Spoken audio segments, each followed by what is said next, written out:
Wednesday, June 10th. I'm your host, Jason Moser, and I'm joined today by Motley Fool analyst Brian Feroldi. Brian, how's everything going?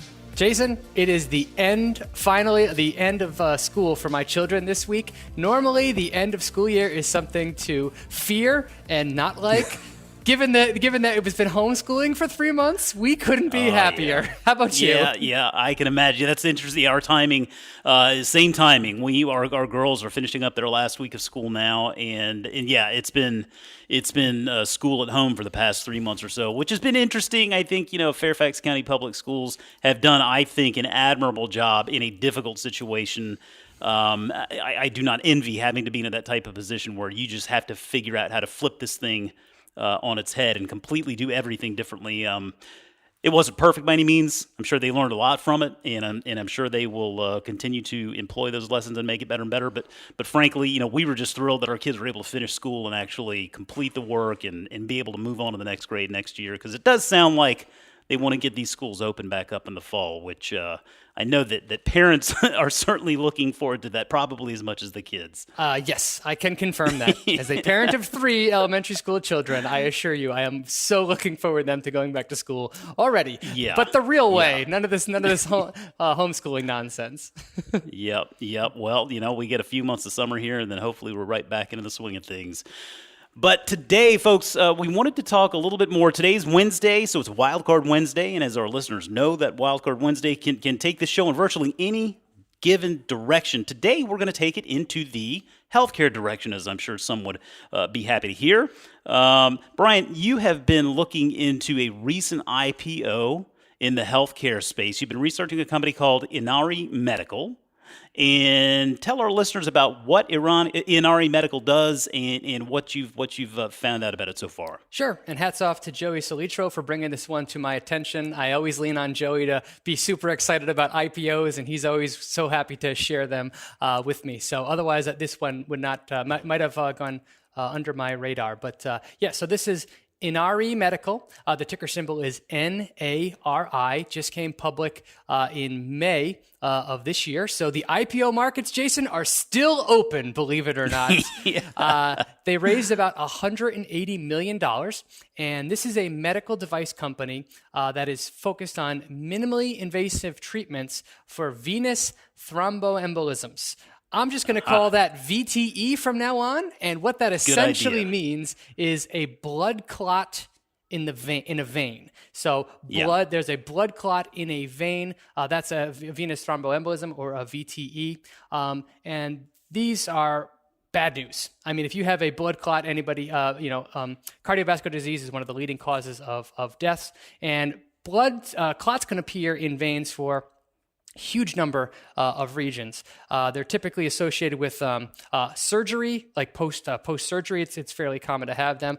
Certain medications can increase your likelihood of them. If you have limited mobility for whatever reason, if you're under prolonged bed rest, if you're recovering from an injury, even if you're on an airplane for a long period of time, that can lead to a blood clot. And the risk of developing one of these skyrocket if you are obese, if you smoke, or if you are a little bit older.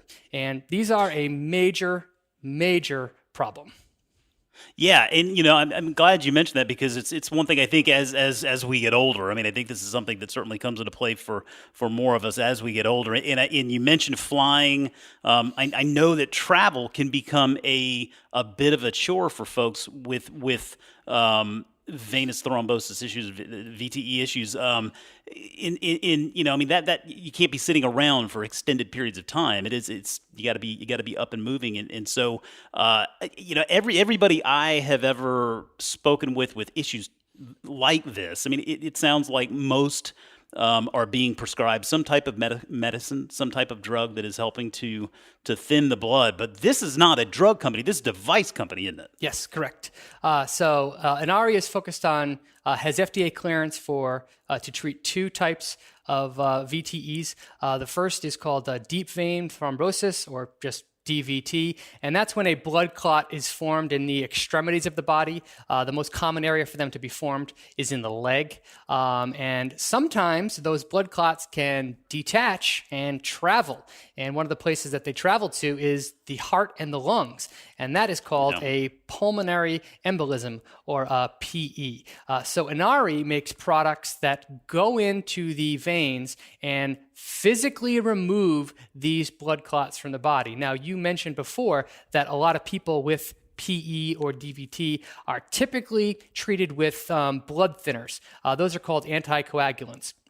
That's a very popular and common way to treat them, and it does exactly what it says. It thins the blood, so it makes it so even if there is a clog in there, the blood still has an easier time of getting around. But there's downsides to being on anticoagulants.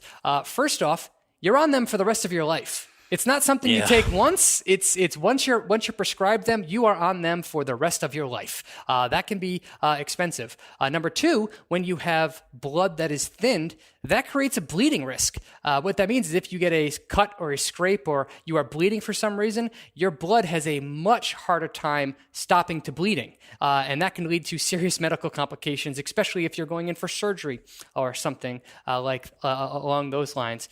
So anticoagulants are a low-risk treatment, but Inari was founded to basically say, to heck with the anticoagulants, how about we take the actual blood clot and get it out of the body? Well, I mean, I think that is that's certainly an attractive option for many. I can imagine. I mean, particularly if you get caught with something like this earlier in life. I mean, the idea of having to take medication for decades, I don't think a lot of people want to do that, and it's obviously not inexpensive to do. I guess one question I have in regard to Inari is this one device that they make, or do they have technology that is spanning the sort of catalog of treatments, or do they have a number of devices that can address certain conditions? Yep. So they have two devices that are on the market. One is called the FlowTriever, and the other is called the ClotTriever. Both of them remove blood clots in the veins, and it's also worth pointing out that it's not like the idea of taking a blood clot out of the body is new. In fact, Inari points out that since the year 2000, the FDA has cleared 170 devices for taking blood clots out of the body. So you would think, what is the potential here, right? How can Inari be any different? Well, they point out that while there are 170 devices that have been cleared, all of them are actually designed for the arterial system. So they're designed to take blood clots out of arteries. Inari is the only one that is purely focused on veins. And what's the difference between the two? As a reminder, arteries carry oxygen-rich blood away from the heart, and veins carry low oxygen blood back to the heart and back to the lungs for reoxygenation. So all the devices that exist already were basically designed to clear clogs in arteries and were repurposed for using in veins. It sounds like they'd be the same thing, but Inari points out that veins and arteries are different. Veins are low flow, low pressure. Arteries, because they're after the heart, are high flow and high pressure. And arteries also get smaller and smaller and smaller as they go through your body. You're going from a big tube back down to the cell level to get the blood. Veins, exact opposite. It's going from smaller and smaller to a larger and larger.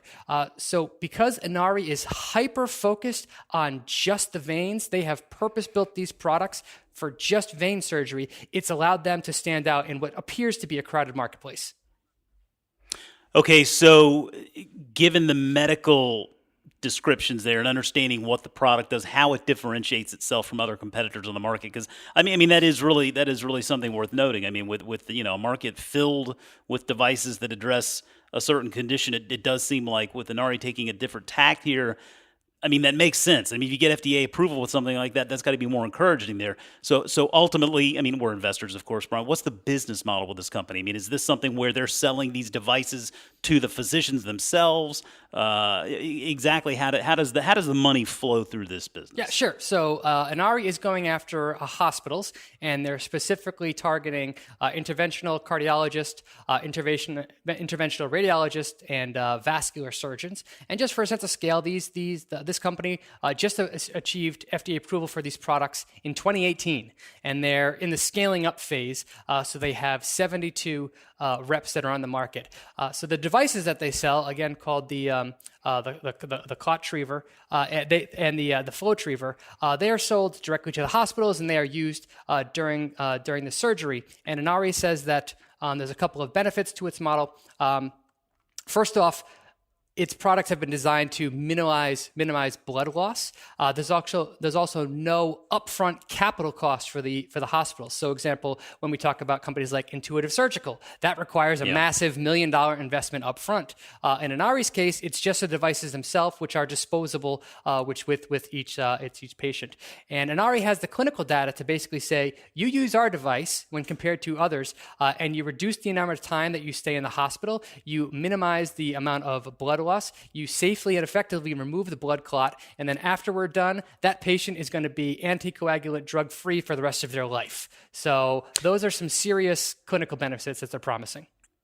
Absolutely. Now, I mean, one thing I wanted to make sure I understood correctly, is this a device that is ultimately inserted into the patient and the patient lives with for the rest of their life, or is it something that comes out at some point? Did you know? Yes, good question. So the device actually goes into the vein. It literally grabs onto the clot, and it pulls it out of the body. So it's just used during the surgical procedure. After the blood clot is removed, they don't have anything in them ever again. It is only used during the surgical procedure, and they have lots of completely gross photos on their website where you can go and check out blood clots that have been removed from actual patients' bodies to show that the technology is the real deal. But the exciting thing here, Jason, is even though this company just got FDA approval in 2018, we're not even talking about 2 years, the numbers that they're throwing up already are extremely exciting.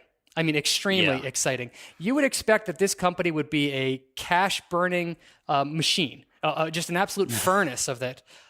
Not true. This company was actually profitable last year, which is just unbelievable. It is so rare to see companies that basically a year after FDA approval are already profitable. So let me just review a couple of their numbers, see if any of these capture your attention. So this is for last year, 2019. Revenue was up 650% to $51 million. Again, first year after on the market, 650% to $51 million. Gross margin, 88%. Sure this isn't a tech company? Already. Gross margin, 88%. I take that back. Excuse me. The company did lose $1 million of net income last year. However, in the first quarter of 2020, their revenue growth slowed all the way down to 290%. So they only produced $27 million in revenue. But in the first quarter, they produced $4 million of net income. So they recently became profitable. So when I see super fast revenue growth and super high margins, boy, does that get me excited. Yeah, I can understand that. And, back to the point you were making about the way this device works. And I think that's important for people to know because, a lot of times we talk about healthcare companies and device companies in particular. You look at some companies, and I'll use Masimo as an example here of a company that, it produces, devices and also the equipment that ultimately renders those devices usable. And so they have that sort of razor and blade model where that consumable, where they always have to be, hospitals and physicians have to be replenishing those consumables. I mean, that is a nice sort of recurring revenue model. And it does sound like with Inari here that because that's a device that's essentially used, it's once and done, when you start looking at some of these numbers here in your notes regarding the market opportunity there, 1 million people in the U.S. have VTE each year. You're looking at almost 300,000 deaths just from VTE each year. And so you see clearly there's a massive market for this product. And if it's a product where that it's going to be somewhat of a recurring revenue stream, and that this is a device that's going to need to be continually used. I mean, as investors, that's another attractive quality, I'd say. Yeah. Completely. So to your point, so 1 million people in the U.S. have VTE each year, resulting in 300,000 deaths. So this is the third most common cause of vascular disease after heart attack and stroke. The management team estimates that in the U.S., its current addressable market opportunity is about 442,000 patients. So about a little less than half of the people that have VTE, and their total addressable market opportunity that they estimate is about $3.6 billion. That is just, again, in the U.S. They obviously also see potential for this technology to be used in international markets. So again, compared to $51 million in revenue last year, and probably somewhere about 120 or so million in revenue this year, long way to go. Yeah, that really does speak to the market opportunity there. I mean, we look for those large and growing market opportunities, and large is obviously a subjective term to a degree. But I mean, with a company that is really just getting its feet on the ground, like Inari here, I mean, you can see there's plenty of share to capture there. Now, you mentioned management, and I want to talk a little bit about management because I think CEO Bill Hoffman, I mean, there's an interesting history there. You noted that he sold a company to Medtronic. And so initially, when I see a company like Inari, I mean, there's clearly a lot of potential, very small company. Sometimes I look at these companies and it's a little surprising that they even get public because you figure maybe there would be an acquisition at some point or another. But it does strike me as the type of company that one of these bigger medical device companies, like a Medtronic, for example, would ultimately look at one day and say, you know what, that might be a nice little additional avenue for growth there, and they just continue to snap up those little device makers as they can. But talk a little bit about management, about Bill Hoffman and what you found out there. Yeah, to your point, so he's been, the entire management team is littered with industry veterans. We're just going to talk about the CEO, Bill Hoffman. So prior to joining Inari, so he is not the founder, but he did successfully sell a company to Medtronic, and CEO Bill Hoffman owns about 3.5% of the company. So that's a sizable amount of ownership position for somebody who is not the founder. And insiders as a group, which includes the board of directors and the other members of the management team, own about 2/3 of the company. So we are investing alongside people that are invested in making this company into a success. And this is a brand new IPO. As you'll probably guess, given all the things we've been saying about it, trades at a bit of a premium valuation. So the market cap here is about $2 billion. Again, revenue last year was about 50 million, but it's growing very quickly. So a very, very high price to sales ratio, but I understand why. Yeah, I can definitely see why.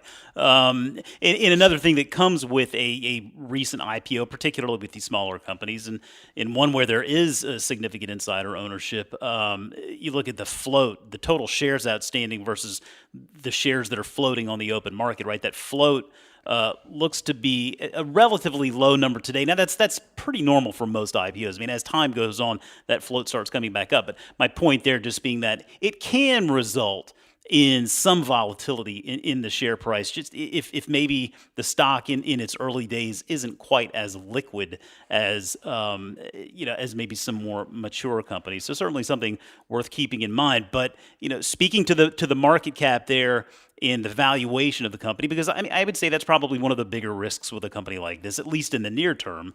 What about the competitive landscape for Inari? I mean, I understand they're doing something a little bit different versus, the way other companies approach this problem. Are there companies out there trying to mimic what they're doing, or is this what does that competitive landscape look like? Yeah, that's something that I want to get to understand a lot better about this company, but because they in their S1 they listed a couple of companies you may have heard of as competitors, such as Roche, Boston Scientific, Penumbra, Teleflex, AngioDynamics. As we said before, 170 devices have been cleared for arteries that have been used again in veins. So far, what we've seen suggests that's not a problem. When we see explosive upside revenue growth in the company, that always tells me that the company is doing something special, because I know Yeah. firsthand just how hard it can be to convince healthcare providers to try something different. So they clearly see this technology as differentiated and really and useful. Otherwise, the company's revenue would not be growing nearly this quickly. So that's absolutely a risk that investors need to be aware of, that those competitors will develop competing products that will or that the company may struggle to grow past the initial core group of users. That's always a risk to keep in mind. But so far, given the story here and given the growth we've seen so far, I'm inclined to say they're onto something. Yeah, I'm glad you mentioned that in regard to revenue growth, because we get a lot of questions from investors all the time about metrics that we follow in regard to companies, and what are the metrics that matter in regard to this company versus that company. And certainly some industries are different than others, and there are metrics that can give you some insight that others won't. But really, looking at just good old-fashioned revenue growth can tell you a whole heck of a lot, can't it? I mean, it is one sure indicator that they're onto something, like you said. Yeah, exactly. That's what I always say. I mean, when I'm looking at medical companies in particular, they can dazzle you with science and clinical studies, but the question that always comes down to is, great, what does the market think of it? What do actual insurance companies and doctors and patients think of it? And you can tell that by just looking at revenue. So what we've seen so far clearly tells me that Inari is developed something that the market appreciates.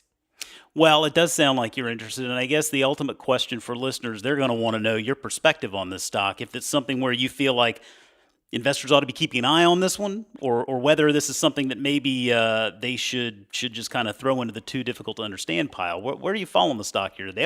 I'm not asking to make a commitment, right? But I mean, is this a stock that you think is worth keeping on the radar? Or is this one that you think maybe you want to push to the side for now and give it a little bit more of a chance to try to prove itself? This is firmly on my radar. I am not a shareholder yet. I could easily see myself becoming a shareholder in the not too distant future, going in full well to expect extreme volatility on both the upside and the downside, because shares are currently, again, trading at checking live, about $2.3 billion valuation on $50 million in revenue last year. Boy, is that a spicy price to sales ratio. So I would approach this the way I do any new high growth company. I would buy a little bit in the beginning and then give the company time to settle into its life as a public company. We don't know. Are they going to exceed Wall Street's expectation? Is the culture here a beat and raise type? Is the management team committed for the long term? We haven't had a single conference call. There isn't even any Glassdoor ratings on this company, Jason. So this is a newbie. It's a complete newbie for us. So, but that doesn't mean I think this does belong.